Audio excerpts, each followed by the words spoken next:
Hi friends, நான் இந்த வீடியோவில் உங்கள் கூட ஷேர் பண்ணிட்டு இருக்கிறது இன்றைக்கி எங்கள் வீட்டோட லன்ச் மெனு தாங்க. இன்றைக்கி ஆடி 3வது வெள்ளி. எங்கள் வீட்டில் பார்த்திங்கன்னா ஆடி மாதம் ஒரு புடவை எடுத்து வச்சு நம்ம அம்மனுக்கு படையல் போட்டு வழிபடுறது ஒரு வழக்கம்.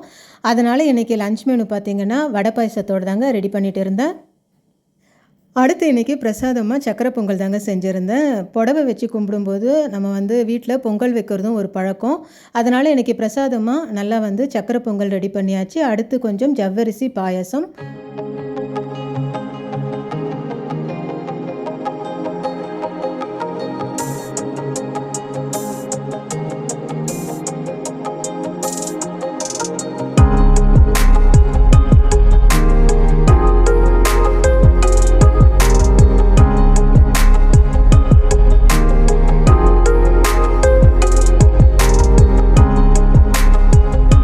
இன்றைக்கி நம்ம வீட்டோட லன்ச் மெனு பார்த்திங்கன்னா அம்மன் வழிபாடோடு ரொம்பவுமே சிறப்பாக இருந்துச்சுங்க.